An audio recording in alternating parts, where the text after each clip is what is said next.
میرا نام ثانیہ ہے۔ میرے ابا پہلے ٹیکسی چلایا کرتے تھے، پر ایک حادثے میں ان کی ٹانگیں چلی گئی تھی۔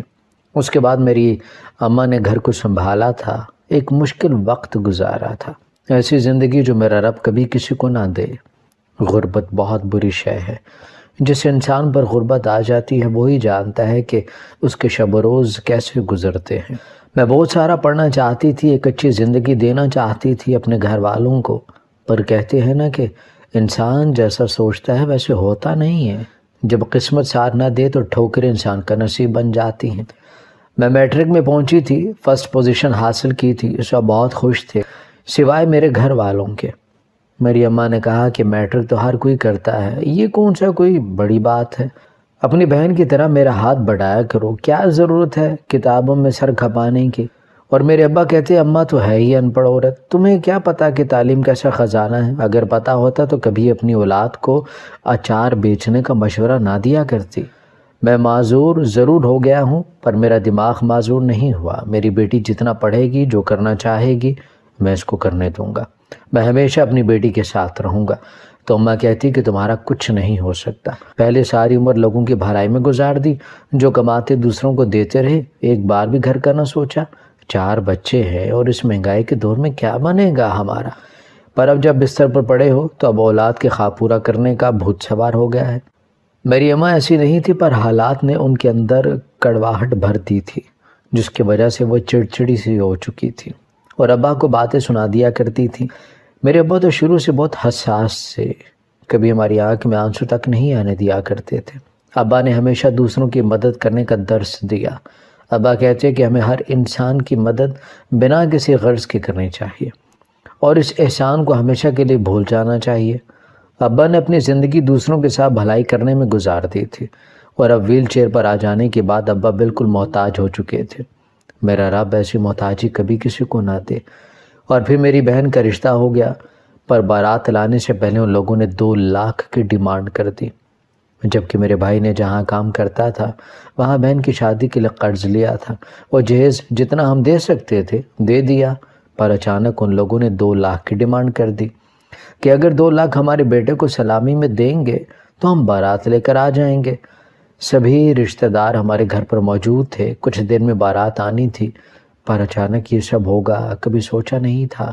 ہم سب بہت پریشان تھے اور میری بہن ابا کے پاس بیٹھی رو رہی تھی، کہنے لگیں ابا کاش ہم غریب نہ ہوتے یا پھر آپ اپنے پیروں پر ہوتے۔ دیکھیں آج آپ کی بیٹی کی بارات آنی ہے پر وہ لوگ پیسے مانگ رہے ہیں۔ پر تبھی بارات آنے کا شور سنائی دیا۔ میں نے اماں سے پوچھا اماں یہ لوگ کیسے آ گئے، جبکہ لڑکے کی ماں تو بہت باتیں کر رہی تھی۔ تو اماں نے کہا کہ بس کبھی کبھی ایک بہن کی خوشی کی خاطر دوسری بہن کو قربان کرنا پڑتا ہے۔ اور میں نہ سمجھی سے اماں کو دیکھا تھا، جو میرے سر پر ہاتھ رکھتی ہوئی اندر کمرے کی جانب بڑھ چکی تھی۔ دن گزرتے گئے، میری بہن اپنے گھر خوش تھی، پر اماں اب ہر وقت پریشان نظر آتی۔ جب ایک دن میں نے اماں سے کہا اماں مجھے کالج میں داخلہ لینا ہے، پہلے ہی سال ضائع ہو گیا ہے میرا، مجھے پڑھنا ہے تاکہ میں ایک قابل انسان بن سکوں۔ تو اماں نے کہا کہ جتنا پڑھنا تھا پڑھ لیا، اب میں تمہاری شادی کر دینا چاہتی ہوں۔ میں نے کہا کہ اماں کیسی باتیں کرتی ہو، ابھی تو بھائی کی شادی کرنی ہے۔ پر اماں نے کہا کہ تمہیں کسی چیز کی فکر کرنے کی ضرورت نہیں ہے، میں نے تمہاری ہونے والی ساس سے بات کی ہے، اس کو بولا ہے کہ تم جتنا چاہو پڑھ سکتی ہو، بلکہ تمہارے ہونے والے شوہر کو بھی کوئی اعتراض نہیں۔ اور رہی بات تمہارے بھائی کی تو اس نے خود منع کیا ہے، کیونکہ تمہارے سسرال والوں نے تمہارے بھائی کو اس کی اپنی ذاتی دکان بنا کر دینے کا فیصلہ کیا ہے۔ میں اماں کی باتوں پر حیران تھی۔ میں نے کہا کہ اماں میرا رشتہ طے کر دیا، مجھے بتایا بھی نہیں، اور میرے سسرال والے ان کو کیا ضرورت ہے ہمارے پر اتنی مہربانی کرنے کی، اور کیا ان لوگوں کے پاس اتنا پیسہ ہے کہ وہ ہماری مدد کر سکے؟ تو اماں نے کہا کہ میری بیٹی تم بہت خوش نصیب ہو، تمہاری وجہ سے دیکھو تمہارے سب بہن بھائیوں کے نصیب جاگ گئے، اب تو مجھے بھی کوئی خاص کام نہیں کرنا پڑتا، بہت اچھے لوگ ہیں تو تمہارے سسرال والے۔ اپنی ماں پر بھروسہ کرنا سیکھو، کیا ہر وقت باپ کے نقش قدم پر چلتی رہتی ہو؟ اور میں اس دن اپنی ماں کا اعتبار کر لیا تھا اور ابا کے پاس جا کر بیٹھ کے ابا بالکل خاموش ہو چکے تھے، بس کسی نہ کسی کتاب میں یا اخبار میں سر دیے بیٹھے رہتے۔ میں ابا سے ڈھیر ساری باتیں کیا کرتی تھی، پر جب سے میرا رشتہ ہوا تھا ابا بالکل چپ تھے اور مجھے کہنے لگے کہ ثانیہ تمہیں میں تمہارے چچا کے گھر بھیج دوں۔ میرا دل نہیں مانتا اس رشتے کے لیے، اور میں نے تمہارے چچا سے بات کی ہے، وہ کہہ رہے تھے کہ وہ تمہاری پڑھائی کا سارا خرچ اٹھائیں گے۔ تو تبھی اماں نے یہ بات سن لی۔ اماں نے ابا سے کہا کہ میں اپنی بیٹی کی دشمن نہیں ہوں، میری بیٹی عیش کرے گی، پیسہ ہو انسان کے پاس تو اس کی ہر ضرورت پوری ہو سکتی ہے، باقی کسی کی شکل و صورت میں کچھ نہیں رکھا، اور اگر آپ میری بیٹی کو برخلانے کی کوشش کی یا اسے کوئی بھی ایسی بات کی تو یاد رکھنا مجھ سے برا کوئی نہیں ہوگا۔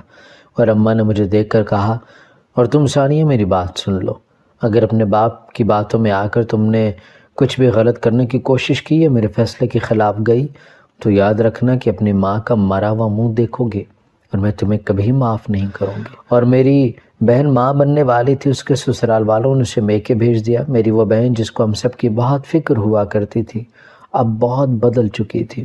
اماں نے کہا کہ تمہاری ساس کو کیا مسئلہ ہے، وہ اپنے ہونے والے پوتے کو بھی نہیں سنبھال سکتی، آخر کب تک ہم تمہارا بوجھ اٹھائیں گے؟ تو آپ ہی نے کہا کہ اماں کیا ہو گیا ہے، آپ کے پاس پیسہ آ گیا تو آپ لوگ بڑی بڑی باتیں کرنے لگے ہیں، میں آپ کی بیٹی بھی ہوں، اگر میری ساس نے مجھے بھیج دیا تو یہاں تو کون سی بڑی بات ہوگی، ویسے بھی میں خود میکے آنا چاہتی تھی، اور آپ لوگ ایسا کریں میرے شوہر کو الگ دکان لے کر دیں، وہ اپنے بھائیوں کے ساتھ کام نہیں کر سکتا، ہر وقت وہ اس کو تانے مارتے ہیں۔ تو میں نے کہا کہ ہوش میں ہو تم، پہلے ہی 2 لاکھ روپے دے دیے تمہارے شوہر کو انہی لوگوں کی ڈیمانڈ پر، اب دکان کا کہہ رہے ہو؟ ہمارے پاس خزانہ نہیں ہے، ویسے بھی ثانیہ کے سسرال والوں نے صاف صاف کہہ دیا ہے کہ وہ مزید کوئی مدد نہیں کریں گے جب تک ثانیہ کی شادی نہیں ہو جاتی۔ ان کو لگتا ہے کہ کہیں ہم مکر ہی نہ جائیں جو ابھی تک ثانیہ کی کوئی بات نہیں کر رہے۔ تو آپ ہی نے کہا کہ صحیح ہے اماں، پھر اس کی شادی کی تیاری کرو، ویسے بھی یہ کون سا کوئی حور پری ہے جو کسی ملک کے شہزادے نے اس کو بیاہ کر لے کے جانا ہے۔ میرا دل بہت دکھا تھا اپنی بہن کی بات پر، اور میں ابا کے پاس چلے گئے۔ میں نے کہا کہ ابا میری شادی ہو جائے گی اور پھر پتہ نہیں میں کبھی آپ سے مل سکوں گی بھی یا نہیں۔ تو ابا نے کہا کہ بیٹی اپنے باپ کو معاف کر دینا، میں کچھ نہیں کر سکا تمہارے لیے، تم میری ہونہار اور قابل بیٹی تھی، اور دیکھو میں تمہاری ماں کو سمجھا نہیں سکا۔ ابا کی آنکھوں میں آنسو تھے اور مجھے اپنے باپ کی آنکھوں میں آنسو بہت تکلیف دے رہے تھے۔ مجھے ابا کی باتوں سے ایسا لگا تھا کہ جیسے اماں نے مجھے بیچ دیا ہو، اور اسی وقت اٹھ کر اماں کے پاس گئی اور ان سے کہا کہ آپ نے لڑکے کا نام تو بتا دیا تھا پر مجھے کبھی اس کی تصویر نہیں دکھائی۔ تو اماں نے کہا کہ وہ لڑکا تمہیں پسند کرتا ہے، اس نے تمہیں کہیں دیکھ لیا تھا اور رشتہ بھیج دیا، وہ لوگ گئے گزرے نہیں ہیں جو تم شک کر رہی ہو، بس میں کسی کو ابھی تک اس لیے نہیں بتایا کہیں کوئی اس رشتے میں ٹانگ نہ اڑا سکے۔ اس لڑکے کو خود نہ لے اڑے، اور اب تصویر کی ضرورت نہیں ہے، وہ لوگ کچھ دن میں شادی کی تاریخ لینے آئیں گے، پہلے 2-3 سال ہو چکے ہیں پر وہ مزید انتظار نہیں کر سکتے۔ مجھے خوشی بھی ہو رہی تھی، کوئی مجھ سے محبت کرتا ہے، وہ بھی اتنے بڑے گھر کا لڑکا۔ میں دن رات اپنے ہونے والے شوہر کی خواب دیکھنے لگی۔ مجھے یقین تھا کہ میرے ماں نے میرے لیے کچھ غلط نہیں سوچا ہوگا، آخر میری ماں نے بھی دنیا دیکھی ہے، بال دھوپ میں تھوڑی نہ سفید کیے ہیں۔ لڑکے کی ماں اکیلی آئی اور اماں سے کہا کہ وہ سادگی سے نکاح کرنا چاہتی ہے۔ میرے شوہر کی کچھ عرصہ پہلے موت ہوئی ہے اور مجھے ویسے بھی شور شرابہ پسند نہیں ہے۔ میری شادی کی تاریخ طے ہوگی، میں بہت خوش تھی، پر کہیں کہیں دل کہہ رہا تھا کہ کچھ غلط ہے جو مجھے نہیں پتا۔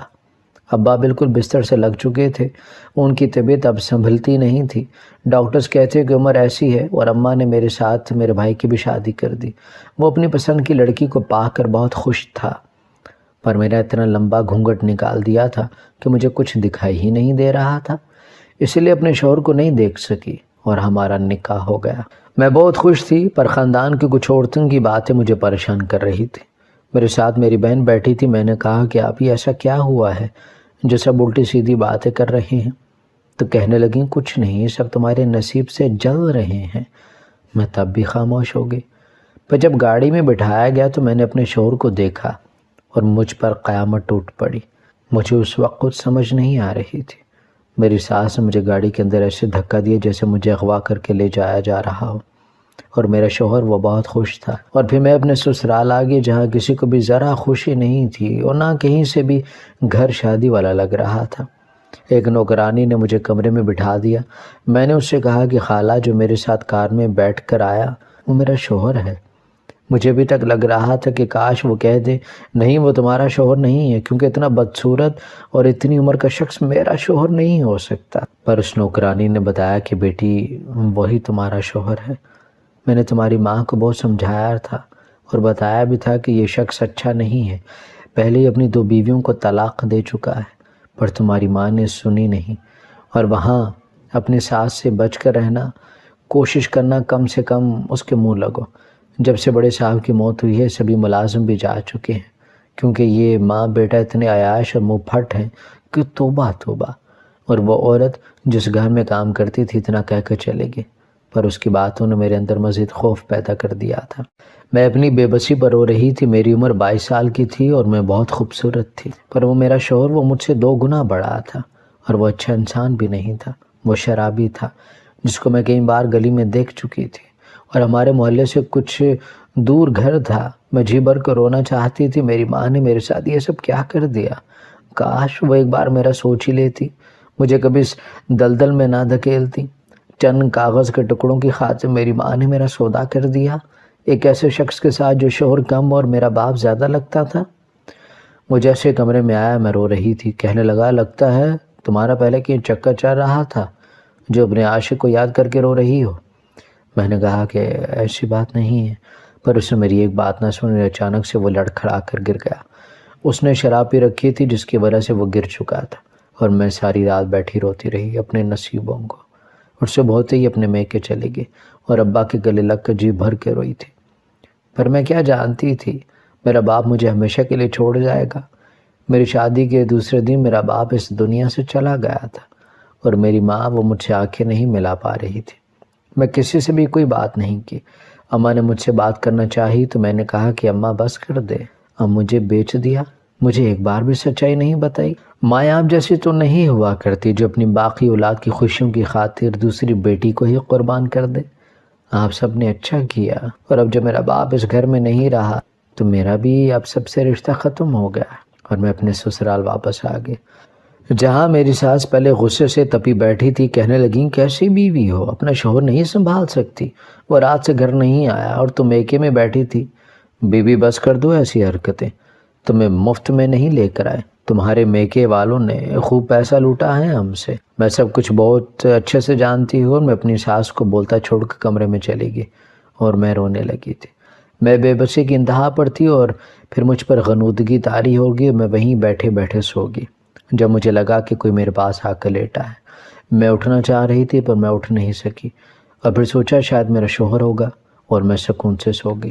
میری شادی کو کئی ماہ گزر چکے تھے۔ ساس ہر روز اولاد کے تانے مارتی، کہنے لگی تمہیں کبھی مجھے پوتے کا سکھ نہیں دے سکو گی، جبکہ میرے شوہر نے کسی کو نہیں بتایا کہ وہ باپ نہیں بن سکتا۔ اگر میں کچھ کہنے کی کوشش کرتی تو میرا شوہر مجھے مارتا، پر وہ جب مجھے مارتا تو اس کو خود بہت تکلیف ہوا کرتی تھی، اور وہ مجھے کہتا کہ تم اپنے عاشق کے ساتھ مل کر مجھ پر جادو ٹونے کرتی ہو، پر میں تمہیں زندہ نہیں چھوڑوں گا۔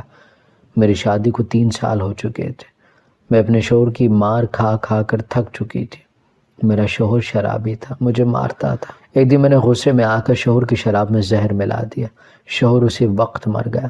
اب میری زندگی بہت پرسکون تھی، لیکن جب بھی میں صبح سو کر اٹھتی تو بیڈ کے نیچے تازہ پھول ملا کرتے۔ کچھ ہی دن گزر گئے، میں حاملہ بھی ہو گئی۔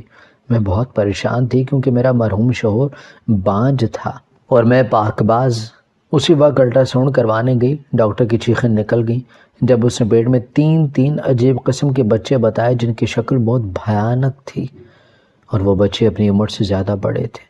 میری سمجھ میں نہیں آ رہا تھا کہ میں کیا کروں، کس سے بات کروں۔ میری طبیعت بھی عجیب ہوتی جا رہی تھی۔ سارا راستہ روتے ہوئے گزر گیا، اور جب گھر پہنچی تو میری ساس نے مجھے سر سے پیر تک دیکھا، کہنے لگی جس کے ساتھ منہ کالا کیا ہے اسی کے ساتھ دفع کیوں نہیں ہو جاتی؟